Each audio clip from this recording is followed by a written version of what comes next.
President Biden's trying to control what you're allowed to see on social media. The White House boasting about how it's teaming up with the big tech platforms like Facebook to flag, quote, problematic posts about COVID-19, and has administration staffers working to police content online. Press Secretary Jen Psaki admitting it yesterday. We are in regular touch with these social media platforms. We've increased disinformation research and tracking within the Surgeon General's office. We're flagging problematic posts for Facebook that spread disinformation. Best word. And despite the backlash and concerns it could lead to a crackdown on speech, Psaki doubling down during a class with our very own Peter Doocy. For how long has the administration been spying on people's Facebook profiles looking for vaccine misinformation? Well, that was quite a loaded and inaccurate question, which I would refute. How? Well, Peter, first of all, as you know, we're in a regular touch with a range of media outlets. And we expect the White House is watching let me Fox, finish. but I think people post on Facebook. We are in regular touch with social media platforms. The big concern, though, I think, for a lot of people on Facebook is that now this is Big Brother watching you.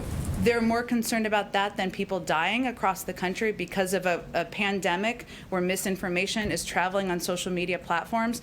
And Joe Biden had this very strong reaction. On COVID misinformation, what's your message to platforms like Facebook? They're killing people. I mean, it really, look, the only pandemic we have is among the unvaccinated. And they're killing people. All right, so Jessica, if you're a government official, you can crack down on free speech and just say, hey, I'm saving lives. Saving lives. We're going to take away your First Amendment, saving lives. I don't really see how this is cracking down on the First Amendment because They're everything getting that's people nuked off Facebook. No, well, they're not actually. So the study that Jen Psaki cited was publicly available, was published actually in May. It's covered by a range of outlets that said that there were 12 main accounts that were spreading 65% of the disinformation about COVID-19. We can all Google it. I did Google it. That's for us to see. Okay. Facebook, when you post on Facebook, you do. I don't have an account, but if I did, I would post, and it would be public. And there could be people in the government, there could be people in private organizations, like social media companies that have a responsibility to keep people as safe as possible. And COVID disinformation does get people killed.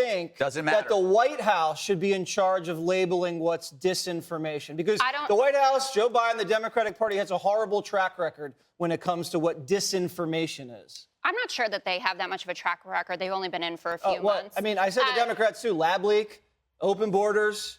Okay, either way. Laptop. Sending a memo. Russian hoax.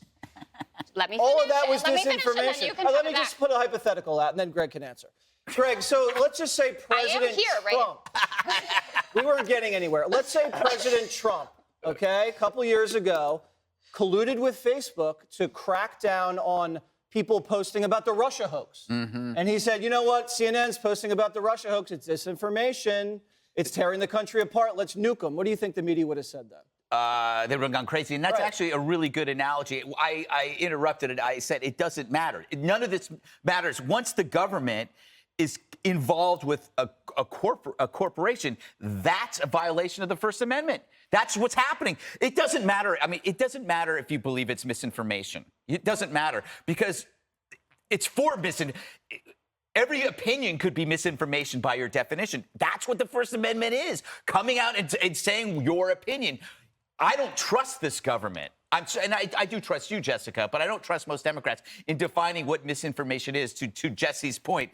I mean, imagine the people, look at it from our perspective. Imagine the people who spent decades calling us stupid, rubes, and racists are now in charge of controlling the spread of information by using the word misinformation. Any sane person would say hell no. But we don't even have to say hell no. We can say we're totally wrong. It doesn't matter. This is a violation of the First Amendment. If you can use the misinformation against any, let's say, Republican conservative argument.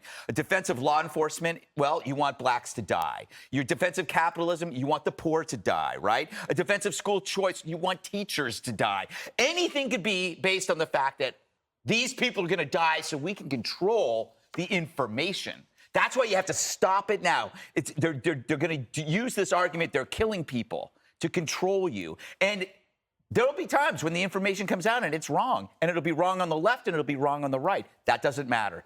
The collusion is what matters. Here's what I think happened, Shannon. The White House really screwed up the Johnson & Johnson situation. You saw when they came out and they spread data about J&J, vaccination rates plummeted, never recovered, right? And so now he doesn't meet his July 4th goal for vaccinations, and he's just saying, Facebook, it's your fault. And all you people, all you right-wingers, it's your fault, and we're going to get rid of you. Well, remember, just a couple of weeks after President Biden was inaugurated, there was this piece in the New York Times, and people laughed it off or whatever, but they talked to experts, and they said, we need a reality czar. And what we're going to do is have a full federal government response where across agencies, these people will all meet, they'll look for disinformation, they'll shoot it down, it'll go through the reality czar, who then will meet with the heads of big tech. So, and a lot of people at the time were like, that sounds sort of crazy.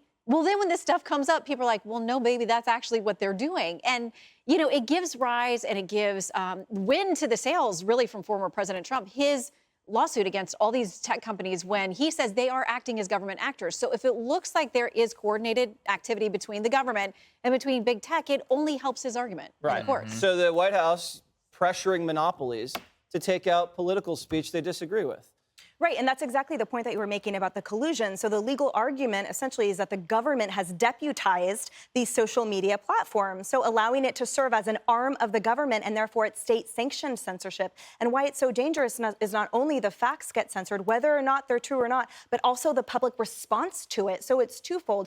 And it's like, to your point, that the common carriers that the government has granted special status to, special favors, well, the law then sees them as quasi-governmental agencies. They are in a distinct category. They're not this private company. Justice Clarence Thomas pointed it out. He said, Twitter has made clear the right to cut off speech lies most powerfully in the hands of private digital platforms. And then he went on to say, I'm paraphrasing, that where it gets so dirty and messy is when it's a First Amendment issue because the government has been intertwined with them now. And he essentially said at the time the question hasn't been raised. But I think Jen Psaki's statements in conjunction with the former president's lawsuit means that the time is now. And given all of this, the courts will not rule in their favor. I'm going to give you the last word because I did rudely interrupt you, Jessica. Oh, that's sweet. Did someone get in your ear? No one got in my ear.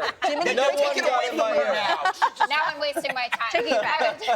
The clock is ticking. Two things. This is obviously not the first administration to have a meeting with Mark Zuckerberg or with Jack Dorsey, right? This has happened under Republican and Democratic administrations. And I would love to see proof that the list of problematic posts that Jen Psaki or whoever sent over to them are actually ones that got taken down. And they do work with governments and NGOs and officials all over the world to make sure that they're keeping the platforms as safe as possible. And that means to take down videos that terrorists are posting. Like, that's one of the main... Okay, we're done. Well, it's not a terrorist to say that you don't like the vaccine. That's not terrorist. But okay? I should never have given you the last word. You want one more? You want to say one more thing?